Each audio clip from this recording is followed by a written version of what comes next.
Bismillahirrahmanirrahim. Assalamualaikum warahmatullahi wabarakatuh.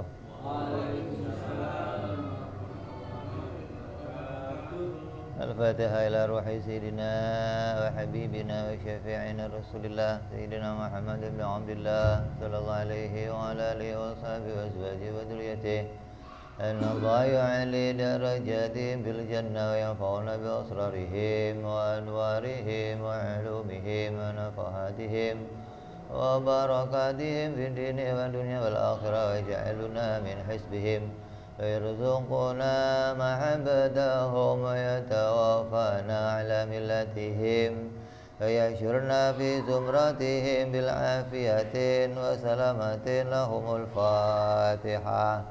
أعوذ بالله من الشيطان الرجيم بسم الله الرحمن الرحيم الحمد لله رب العالمين الرحمن الرحيم مالك يوم الدين إياك نعبد وإياك نستعين اهدنا الصراط المستقيم صراط الذين أنعمت عليهم غير المغضوب عليهم ولا الضالين آمين Bismillahirrahmanirrahim.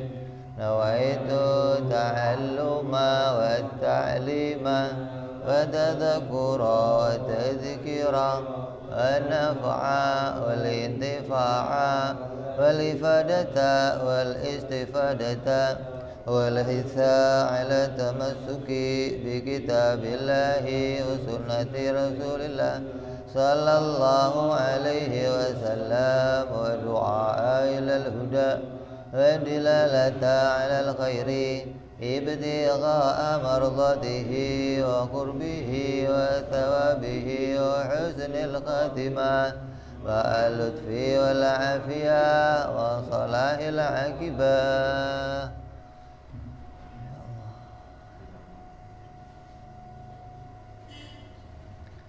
Bismillahirrahmanirrahim.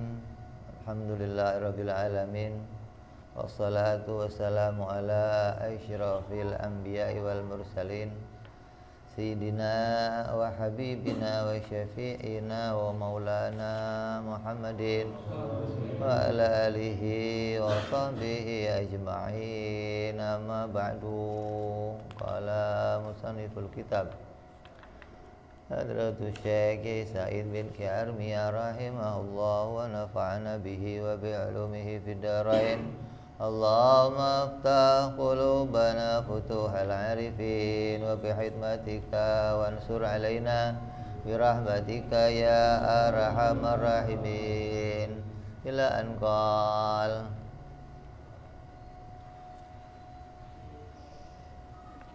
Selesai kita membahas makna la ilaha illallah yang semuanya terkumpul di dalam akidah. Apa yang sudah kita pelajari semua terkumpul di dalam makna la ilaha illallah.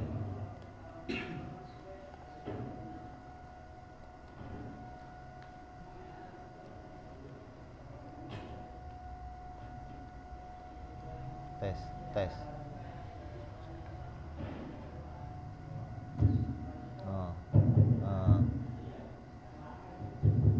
Mantap.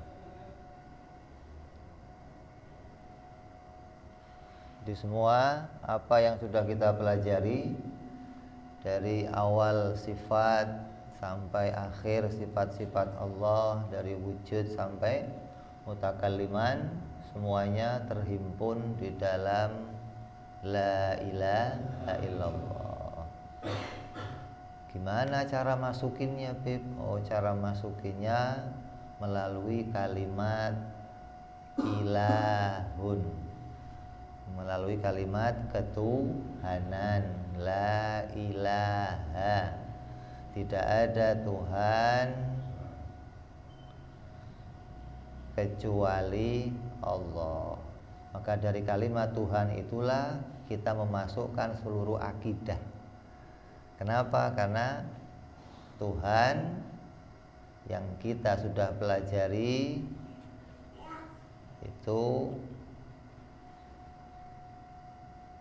kita definisikan dengan definisi atau kita beri makna sebagaimana makna yang telah disusun oleh musannif, dipakai oleh musannif dengan makna zat yang tidak butuh kepada segala sesuatu dan segala sesuatu membutuhkan dia. Itulah makna ketuhanan.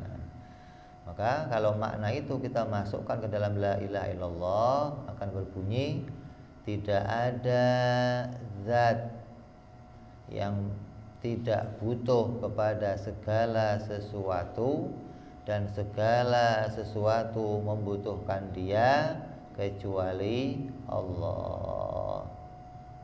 Sama sih kita ngomong bahwa yang bersifat ketuhanan itu hanya Allah.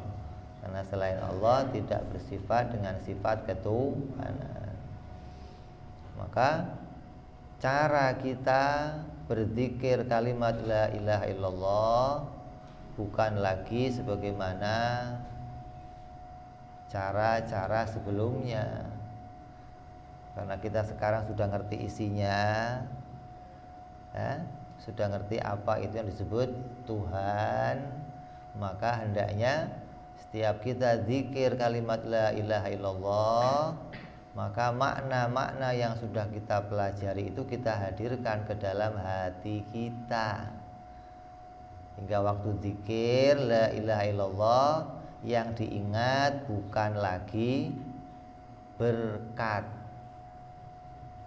Kan biasanya kalau zikir la ilaha illallah gedek-gedek nengoknya berkat, pesek. Kenapa kok ingatnya pesek? Karena nggak ada yang bisa diingat, nggak ngerti isinya la ilaha illallah, apa yang mau diingat. Nah sekarang kamu sudah ngaji, ngerti, oh ternyata isinya la ilaha illallah itu seluruh akidah yang sudah kita pelajari. Maka setiap kita mengucapkan kalimat tersebut, hadirkan makna-makna akidah dalam hati kita. La ilaha illallah, itu maknanya harus kita hadirkan dalam hati kita. Tidak ada zat yang maha kuasa hanya Engkau ya Allah. Tidak ada yang maha berkehendak hanya Engkau ya Allah. Tidak ada yang maha mengetahui hanya Engkau ya Allah. Terus satu persatu tuh, hingga tiap zikirnya hati kita nyambung kepada Allah subhanahu wa ta'ala, mengingat kepada Allah subhanahu wa ta'ala. Tidak ada yang menggerakkan kecuali Engkau ya Allah. Tidak ada yang mendiamkan kecuali Engkau ya Allah. Tidak ada yang membuat maslahat kebaikan kecuali Engkau ya Allah. Tidak ada yang menjadikan madharat kecuali Engkau ya Allah. Terus satu persatu tuh kita ingat, hingga hati kita tiap baca itu selalu connect kepada Allah subhanahu wa ta'ala. Satu persatu sifat-sifat Allah, akidah-akidah yang kita ketahui kita hadirkan dalam hati kita. Maka akan tersambunglah diri kita nanti senantiasa dengan kalimat tersebut. Apa keuntungannya? Keuntungannya banyak, sampai dikatakan kamu akan melihat, akan diberikan oleh Allah banyak keajaiban-keajaiban. Artinya Allah akan berikan kepada kamu hal-hal yang terkadang itu di luar apa yang kamu perkirakan. Sesuatu yang Allah kasih pertolongan, Allah mudahkan, Allah ringankan. Ini orang yang mendapatkan karomahnya la ilaha illallah. Jadi di dunia saja orang itu akan mendapatkan banyak keuntungan dengan banyak berzikir kalimat tersebut. Maka perbanyak kalimat ini, ulang-ulang kalimat ini, dan setiap mengulangnya menghadirkan makna di dalam hati. Gak usah buru-buru cepet-cepet yang penting selesai, enggak. Butuhnya itu mengingat Allah, satu kalimat sebut ingat Allah, satu kalimat ingat Allah, terus begitu hingga hatinya bersambung selalu kepada Allah. hatinya senantiasa terisi dengan zikir mengingat kepada Allah Subhanahu wa taala. Kalau itu bisa terus disebut namanya zikir daim atau sholat daim gitu loh. Sholat yang terusan. Kan sholat itu mengingat Allah. Kalau diartikan sholat itu secara lughat adalah berdoa, mengharapkan kebaikan-kebaikan kepada Allah. Maka kalau kita sholat secara istilah kan sesuatu yang diawali dengan takbir, ditutup dengan salam. Nah kalau zikir daim maka sama aja kayak kamu sholat secara lughat tiap waktu gitu. Ingat sama Allah terus. Ya, itu yang menjadi makna dari kalimat tauhid. Jadi kamu sudah jelas, sudah paham apa yang diterangkan oleh musonef, sudah dantak kata orang mah, sudah sangat nyata, sehingga tinggal kita bagaimana melanjutkan ini dengan memperbanyaknya sendiri dan menjadikan itu sebagai kebiasaan kita. Terus selesai membahas la ilaha illallah, nyambung kepada makna Muhammadur Rasulullah. Adapun yang terkandung di dalam maknanya Muhammad Rasulullah ada 14 akidah. Kalau yang terkandung dalam la ilaha illallah berapa?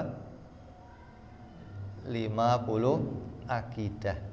Yang terkandung dalam makna Muhammad Rasulullah ada 14 akidah. Gimana cara memasukkan 14 akidah ke dalam makna Muhammad Rasulullah? Oh, caranya melalui kalimat Rasul. Kalau yang tadi melalui kalimat Tuhan. Kan tidak ada Tuhan kecuali Allah. Dari kalimat Tuhan itulah kita masukkan seluruh akidah bahwa Tuhan itu adalah zat yang bersifat dengan akidah-akidah yang sudah kita pelajari. Nah, kalau Muhammad Rasulullah yang berisi 14 akidah, gimana memasukkannya? Diambil dari kalimat Rasul. Apa sih Rasul itu? Rasul itu apa? Utusan. Nah, yang harus sebagai seorang utusan itu apa gitu. Seorang utusan itu harus punya sifat yang bagaimana? Oh, seorang utusan itu harus punya sifat sidik, tabligh, amanah, terus fatona. Sudah kita pelajari kan semuanya? Maka ini tinggal mengumpulkan apa yang sudah kita pelajari dari sifat-sifat para rasul. Semua kita kumpulkan nanti masuk dalam maknanya Muhammad Rasulullah. Cara masukinya dari kalimat Rasul. Jadi Rasul adalah orang yang wajib pada dirinya bersifat sidik, tabligh, amanah, fatona. Itu 4 yang wajib. Ditambah lagi 4 yang mustahil. Apa? Bohong, berkhianat, menyimpan ilmu, terus bodoh. Itu sifat yang mustahil. Nggak ada rasul bodoh, nggak ada gitu. Nggak ada rasul pembohong, nggak ada. Nggak ada rasul pengkhianat, nggak ada gitu. Nggak ada rasul menyembunyikan wahyu, nggak ada.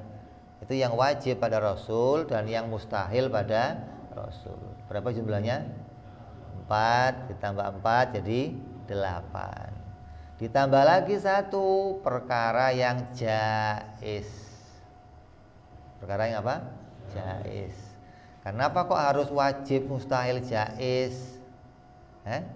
Kenapa kok harus nemunya wajib, mustahil, jaiz? Karena memang kalau kita memandang sesuatu dengan akal, maka yang akan kita jumpai pada sesuatu itu hanya wajib, mustahil, jaiz.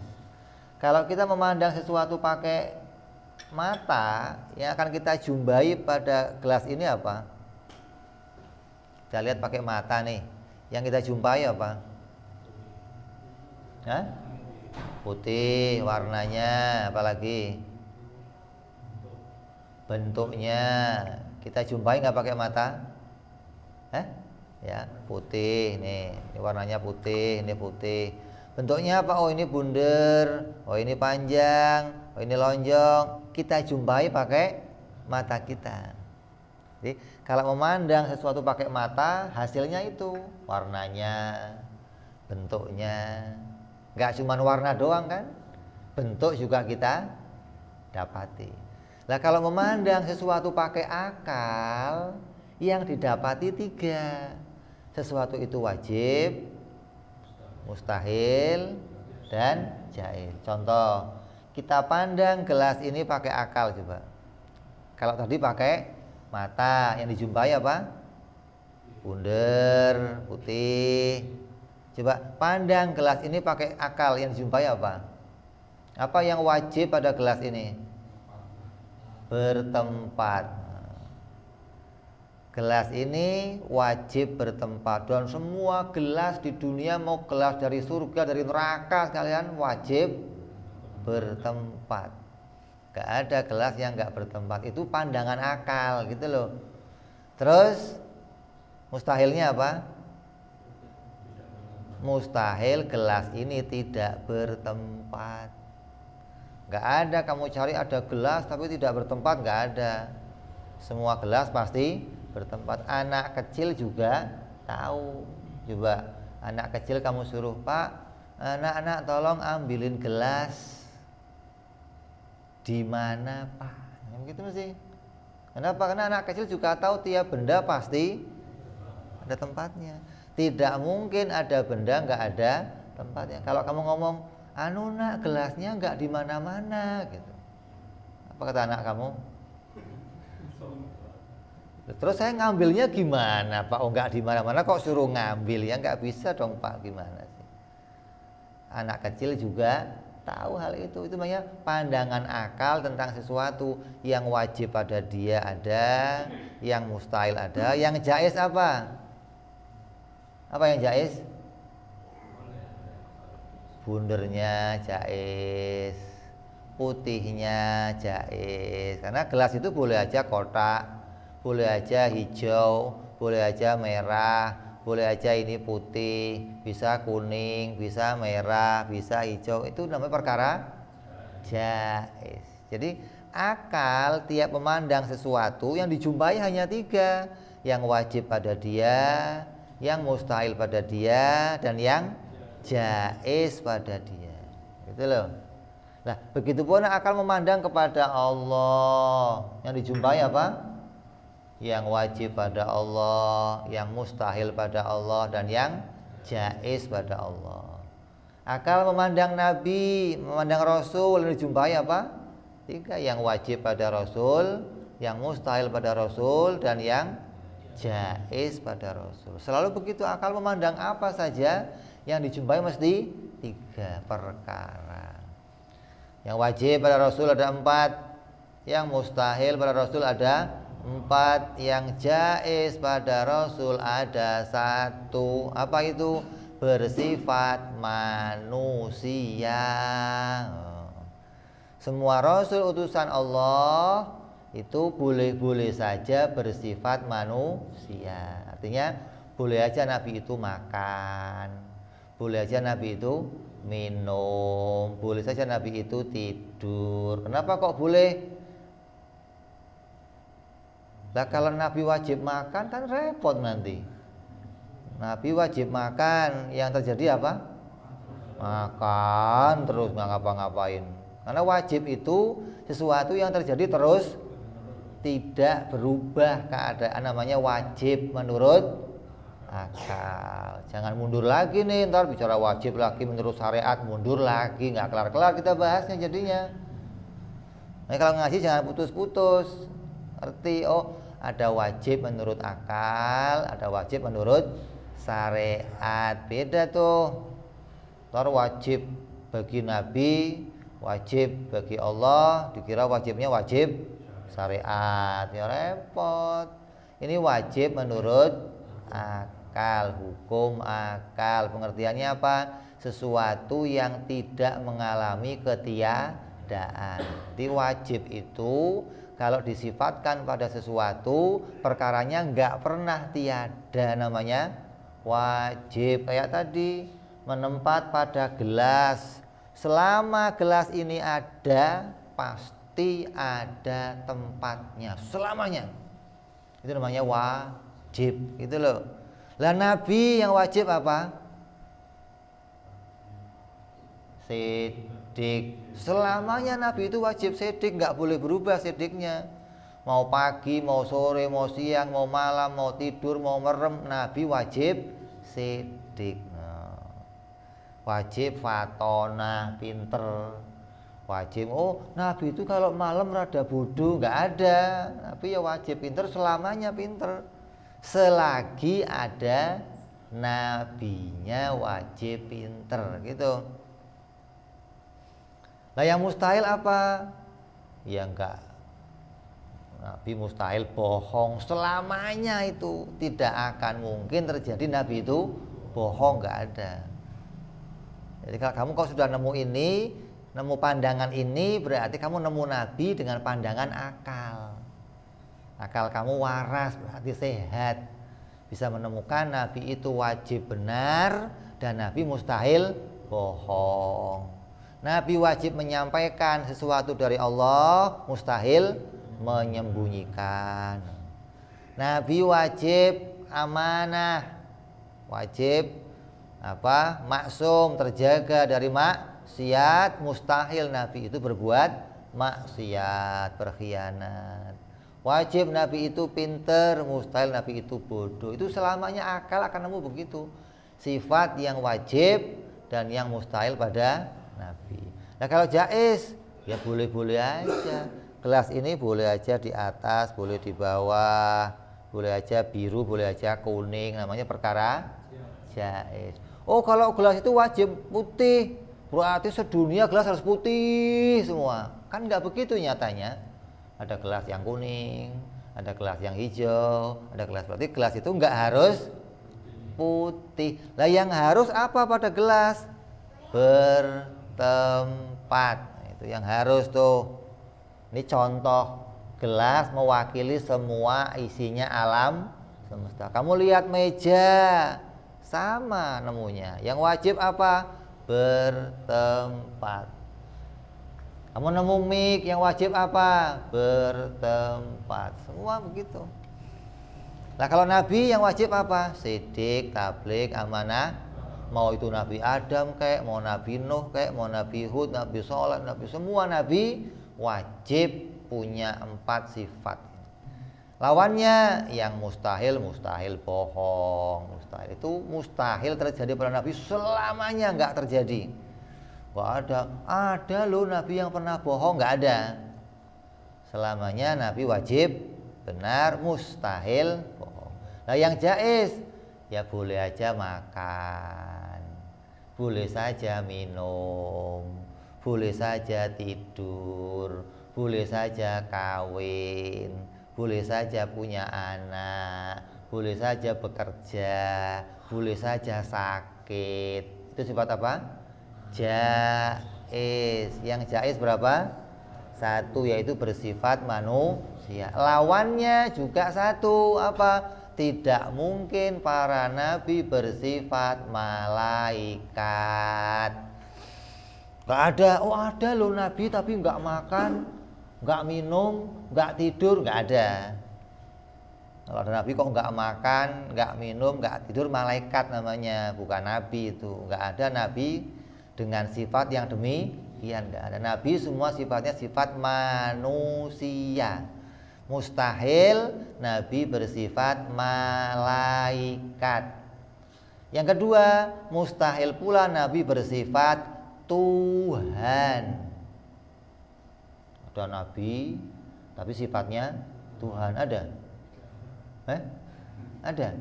Nabi tapi sifatnya Tuhan, ya bukan Nabi namanya.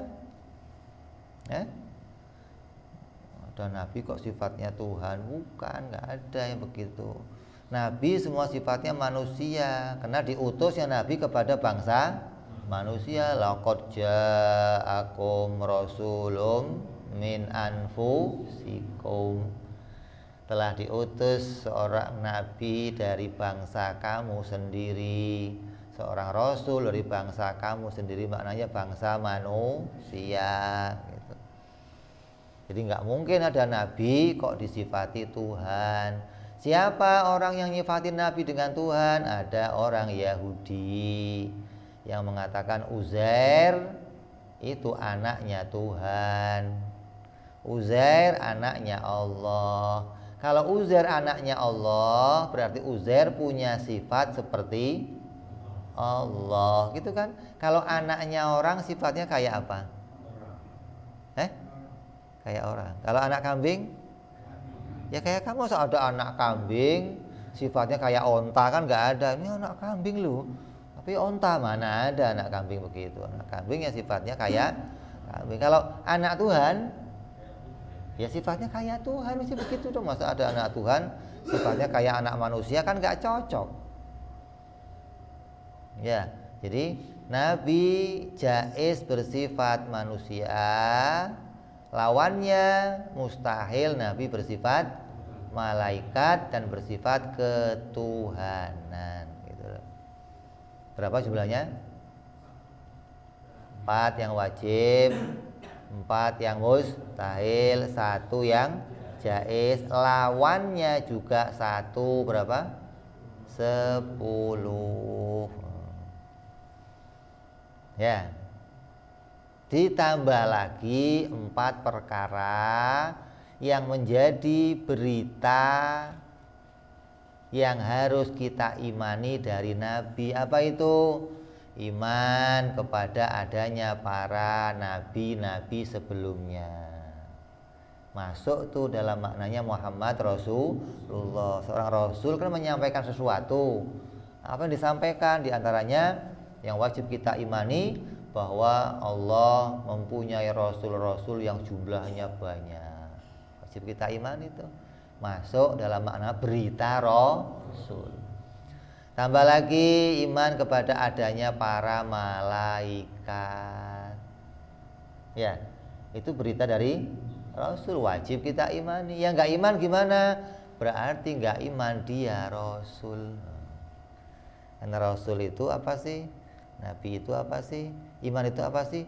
Mempercayai semua yang diberitakan oleh para nabi, namanya iman. Kalau kamu nggak percaya salah satunya, berarti kamu hilang iman kamu. Terus percaya kepada berita bahwa Allah mempunyai kitab-kitab suci selain Al-Quran. Kita iman tuh. Itu masuk maknanya Muhammad Rasulullah. Terus yang terakhir iman kepada hari akhir. Termasuk hari akhir apa? Ada siksa kubur, ada azab kubur, ada surga, ada neraka, ada jembatan sirat, ada hisab, ada komplit tuh masuk dalam maknanya hari akhir. Berapa jumlahnya? 4. Iman kepada para rasul, iman kepada malaikat, iman kepada kitab-kitab suci, iman kepada hari akhir. Berapa? 4 ditambah tadi berapa? 10, jumlahnya 14. Maka itulah masuk dalam akidah Muhammad Rasulullah. Kalau kamu kok zikir wa asyhadu anna Muhammadar Rasulullah, maka hadir di hati kamu, saya membenarkan ya Allah kalau Nabi itu orang yang sidik, tabligh, amanah, fatonah. Saya membenarkan kalau adanya malaikat, saya membenarkan adanya kitab suci, adanya hari akhir, saya benarkan ya Allah. Itu masuk maknanya Muhammad Rasulullah, gitu loh. Jadi setiap kamu zikir kalimat tersebut, makna ini hadir dan kamu benarkan, benar ya Allah. Saya ngakuin ya Allah kalau Muhammad itu Rasulullah dan semua berita yang dibawanya saya percaya. Gitu. Ini kandungannya Muhammadur Rasulullah, jumlahnya ada 14 akidah. Nah, 14 akidah ini ditambah 50 akidah yang terkandung dalam maknanya la ilaha illallah. 14 ditambah 50 jumlahnya 64 akidah. Maka itulah yang terkandung dalam makna la ilaha illallah Muhammadur Rasulullah. Dan semua itu tercakup, semua itu ada semua dalam kitab ini. 64 itu ada dalam kitab ini. Kalau kamu ingin ingat 64 itu, nggak usah baca kitab ini lagi, cukup ngomong la ilaha illallah Muhammadur Rasulullah, hadirkan hati kamu akan ingat seluruh yang di kitab ini. Itu namanya Nabi itu disebut jawami'ul kalim. Kalau ngomong sedikit tapi maknanya luas. Seluruh kitab ini, bahkan ada kitab tauhid yang tebel-tebel semuanya, itu kalau kamu mengucapkan kalimat tersebut, maka seluruh pelajaran di dalamnya tercakup ke dalam makna kalimat tersebut. Ini keutamaan zikir kalimat la ilaha illallah. Terus tidak ada kalimat yang lebih istimewa dari kalimat la ilaha illallah Muhammadur Rasulullah, enggak ada. Dikatakan afdalu zikri, sebaik-baiknya zikir. Kenapa? Karena pahalanya luar biasa. Kamu nggak akan dapati pahala dari zikir yang lain sebanyak pahala dari zikir la ilaha illallah. Kamu nggak akan dapati, kecuali kamu akan dapati dengan cara yang bersusah payah. Sekali zikir la ilaha illallah diberikan pahala oleh Allah, pahala yang begitu banyak. Kalau kamu mau zikir dengan kalimat lain, ingin mengejar pahala itu, harus zikir beribu-ribu kali untuk menyamainya. Kalimat ini cukup sekali, kamu diberi pahala yang luar biasa oleh Allah Subhanahu wa taala. Maka dikatakan ini afdalu zikr, sebaik-baiknya zikir, sebaik-baiknya lafaz untuk mengingat kepada Allah Subhanahu wa taala. Kenapa? Karena di dalamnya terkandung seluruh akidah. Jadi lafaznya kecil sedikit tapi bobotnya luar biasa. Gitu loh. Maka perbanyaklah mengucapkan zikir kalimat tersebut agar kita bisa mendapatkan keuntungannya. Berapa banyaknya? Beda-beda. Kalau kalangan ulama ahli fikih menganjurkan sehari 600 kali. Nah, kalau di dalam ilmu fikih yang penting bisa zikir kalimat itu di atas 100 kali sudah dihitung banyak gitu loh. Lah banyaknya bisa berapa? Sampai 600 kali. Kalau ulama tasawuf berapa? 12.000 kali sehari. Sanggup? Ntar gue nggak ngapa-ngapain, di rumah doang, zikir aja. Kalau belum terbiasa ya susah. Kalau sudah terbiasa nanti ringan. Kalau 12.000 dibagi 5 berarti berapa? 2.000 kan? 2.000 lebih sedikit lah, 2.500 lah. 2.500 tiap duduk habis sholat. Mau dibagi lagi, atau mau kamu kebut malamnya, atau mau kamu baca habis maghrib. Ini para sufi-sufi itu punya waktu yang memang Allah berikan keberkahan kepada mereka. Kadang kalau dihitung pakai jam, kamu nggak sanggup ngitungnya pakai jam. Kayak orang yang sholat semalam 1000 rakaat. Kalau dihitung pakai jam, ini satu sholat mulai 2 menit. Kalau 1000 berarti berapa itu? Berapa jam?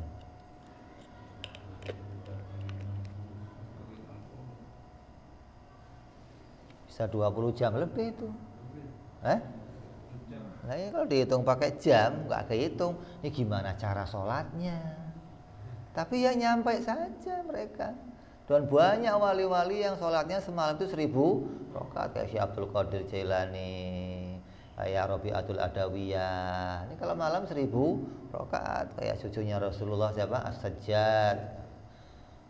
Nah, Sayyid Ali Zainal Abidin. Terus mereka orang-orang khusus yang memang Allah berikan keberkahan waktu gitu loh. Maka sama dengan kita dianjurkan untuk zikir kalimat tersebut, memperbanyak kalimat tersebut agar mendapatkan kebaikan di dalamnya. Jangan sampai nanti kita ketika tidak membiasakannya akan sulit mengingatnya pada akhir hayat kita. Karena tujuannya apa? Kita baca terus agar pada akhir hayat kita dimudahkan kita bisa mengucapkan kalimat tersebut. Caranya gimana?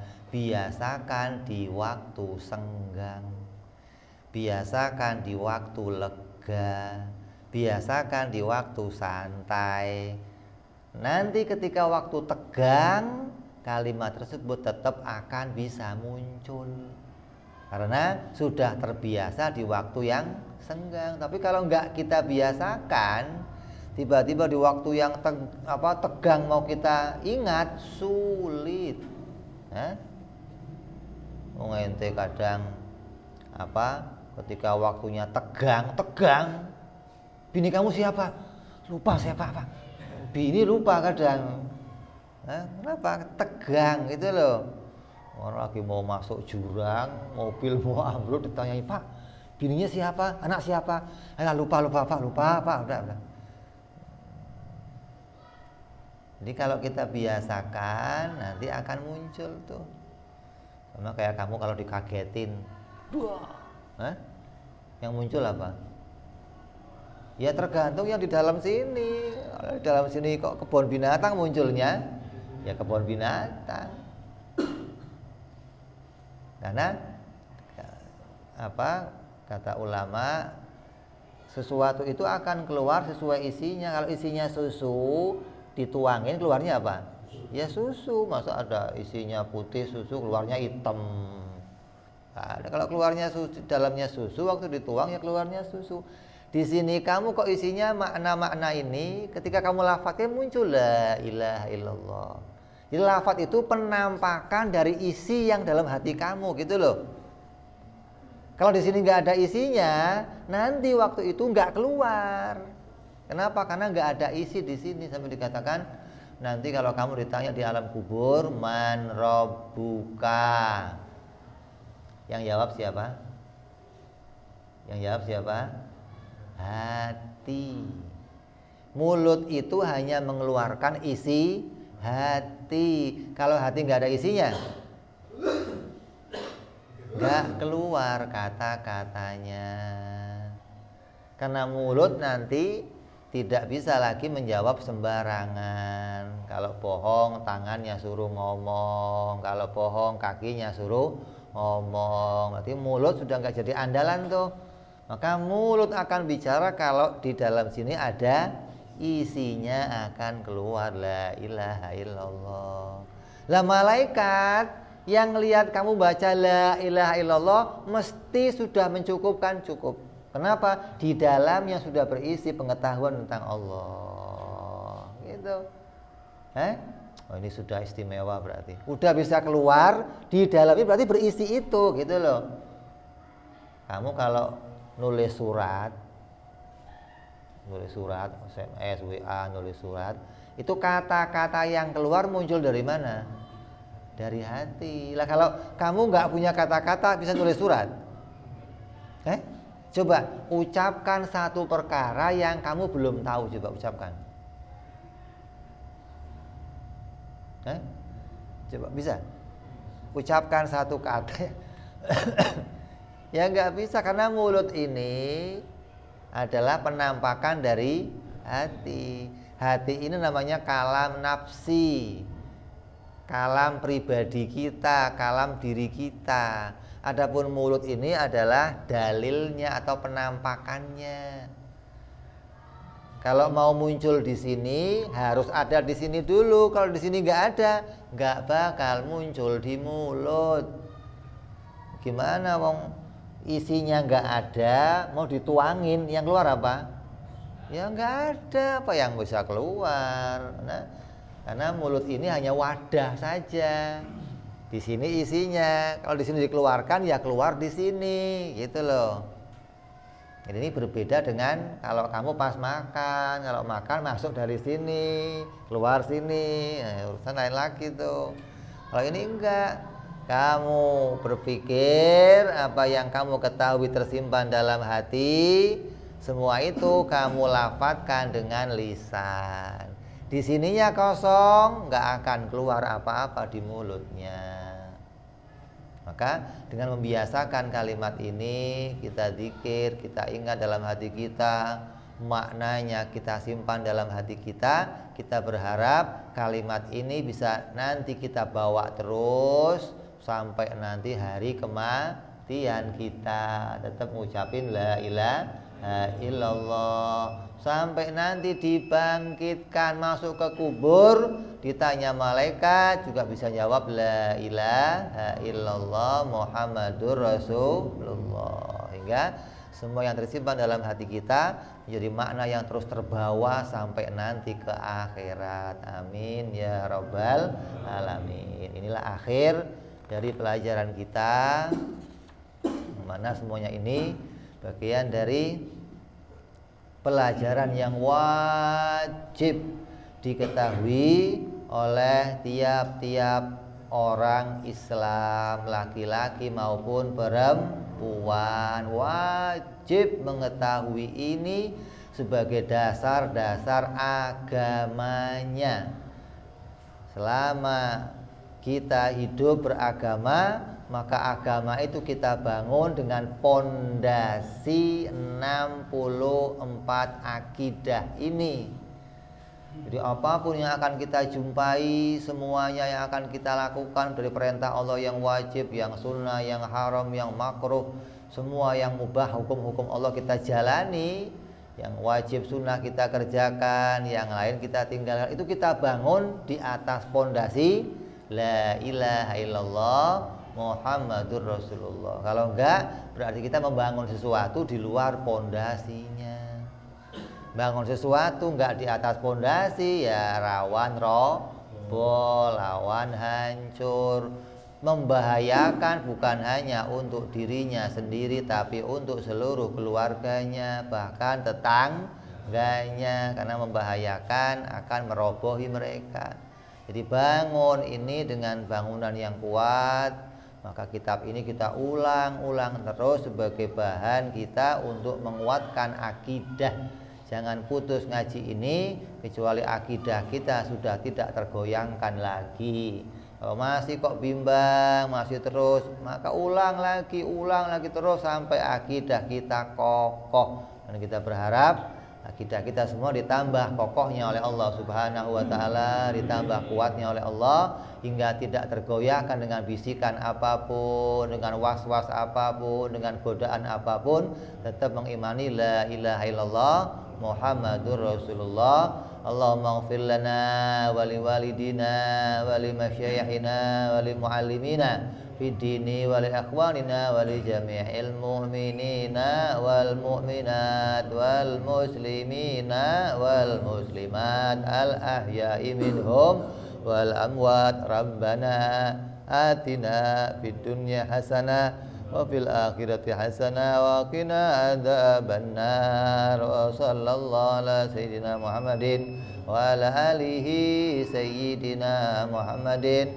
adada ma dzakarahu dzakirun wa ghafala an dzikril ghafilun walhamdulillahi rabbil alamin. Bismil Fatihah. A'udzu billahi minasyaitonir rajim. Bismillahirrahmanirrahim. Alhamdulillahi rabbil alamin arrahmanir rahim maliki yaumiddin. Iyyaka na'budu wa iyyaka nasta'in ihdinas siratal mustaqim صراط الذين أنعمت عليهم غير المغضوب عليهم ولا الضالين آمين. يا ربنا اعترفنا بأننا اقترفنا وأننا أسرفنا على لظى أشرفنا فتوب علينا توبة تغسل لكل حوبة واستر لنا عوراتي وآمن روعاتي واغفر لوالدينا ربي ومولودينا والآل والإخوان وسائر الهلان وكل ذي محبة أو جيرة أو صحبة والمسلمين أجمع آمين ربي اسمع فضلا لا باكتساب منا بالمصطفى رسولي نضى بكل سولي صلى وسلم ربي عليه عند الحبي وآله وصحبه داد طعسي صحبي والحمد لله في البدء والتناهي سبحان ربك رب العزة عما يصفون وسلام على المرسلين والحمد لله رب العالمين. Assalamualaikum warahmatullahi wabarakatuh.